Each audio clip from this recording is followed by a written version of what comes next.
दो लोगों के संस्कार बिल्कुल अलग होकर भी अगर फाउंडेशन रिस्पेक्ट है, रिश्ता मजबूत है। अगर दोनों के में से एक भी संस्कार अलग होने के पर फाउंडेशन में अगर डिसरिस्पेक्ट डाल दी, रिश्ता कमजोर हो जाएगा। सारा दिन में बच्चों के लिए कितनी बार हम कह देते हैं वो गलत है, ये गलत, ये गलत, ये गलत, ये गलत, ये गलत। वो कहते हैं आप गलत। और फिर हम उसको एक बहुत सोफिस्टिकेटेड शब्द देते हैं, generation gap. There is no such thing as generation gap. ये कोई शब्द ही नहीं है। इट इज जस्ट दैट हर जेनरेशन ने नेक्स्ट जेनरेशन को कहा आप, जो भी अलग था उसको कहा आप गलत, उसने कहा आप गलत, तो हमने कहा हम आपको नहीं समझ सकते, उन्होंने कहा हम आपको नहीं समझ सकते, दुनिया ने कहा कोई बात नहीं, ये सबके साथ होता है, जेनरेशन गैप। नो, आज से सिर्फ एक शब्द को चेंज करना। उनके संस्कार हमसे अलग हैं, लेकिन वही संस्कार इस समय उनके लिए सही है, उनको वो राइट लगते हैं। पूरी दुनिया भी कहे ना कि वो संस्कार गलत है, लेकिन जिसका वो संस्कार होता है उसको वही राइट लगता है। और जब तक उसको खुद को नहीं लगेगा, वो अपने संस्कार को चेंज करने वाले नहीं। सो एक शब्द और कौन सा स्वाहा करना है?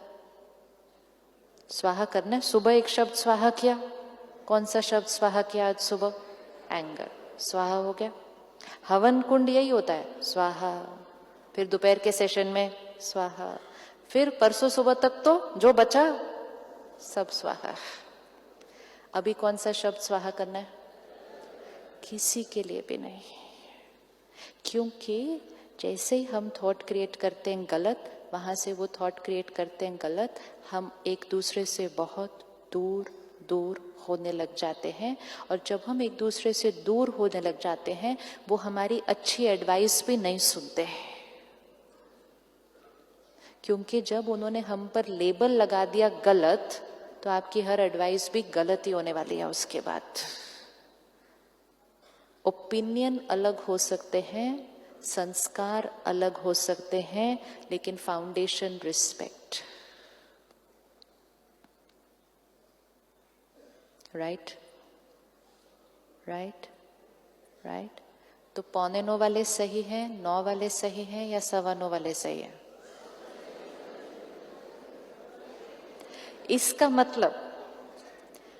मतलब ये नहीं है कि जिसको जब आना है वो आए।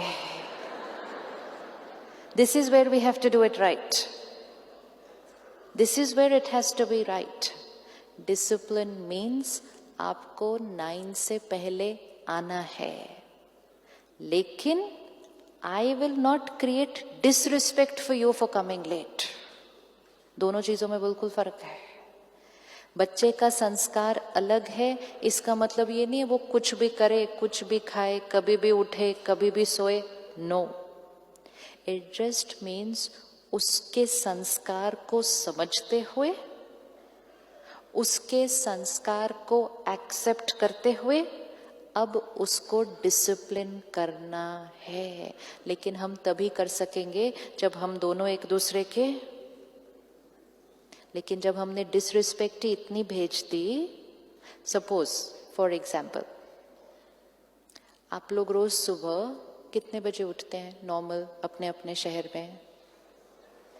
हाँ, तो कोई कहेगा 5, कोई कहेगा 6, कोई कहेगा 7, what ever, everybody is routine. Okay, अब हम सब यहाँ पे उठते हैं 3:30। तो अब मेरा संस्कार आपका संस्कार अलग, तो मेरा 3:30 आपका 5 सपोज। अब अगर मैंने यहाँ से थॉट क्रिएट करनी शुरू की, 5 बजे उठते हैं, तो कोई टाइम है? 5 बजे उठने का कोई टाइम होता है क्या? 5 बजे तक तो मेरा घर का आधा काम खत्म हो जाता है, ये सोए हुए हैं अभी तक। This is rejection, this is rejection. अब वहां से पता है कौन सी एनर्जी मिलेगी? आपको रात को नींद नहीं आती, आप 3:30 बजे उठ के बैठ जाते हो क्या? आप हमसे दवाई ले लो, नहीं नींद आती आपको तो ठीक से, आएगा या नहीं आएगा? This is how it will start. I will reject you, you will reject me, रिश्ता ऐसे होता जाएगा। अब चेंज करते हैं। आपकी जो लाइफस्टाइल है, आपकी जो डेली रूटीन है, उसमें आप रात को देर से सोते हैं, तो आपके लिए 5 बजे उठना, 6 बजे उठना बिल्कुल सही है।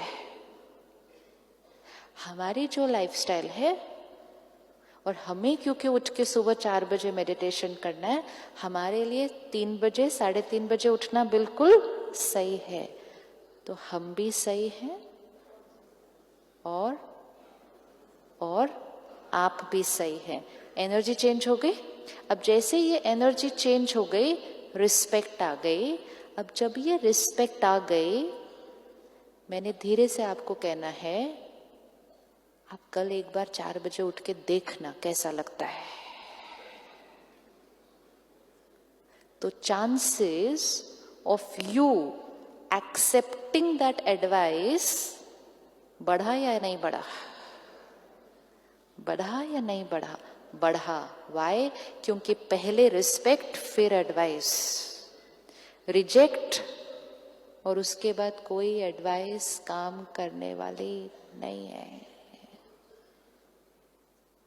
तो कभी भी बच्चों के लिए, स्टाफ के लिए, नर्स के लिए या किसी के लिए भी अंदर उनके संस्कार को देखकर रिजेक्ट किया, क्रिटिसाइज किया, डिसरिस्पेक्ट किया और फिर प्यार से शब्दों में राय दी, राय काम करने वाली नहीं है।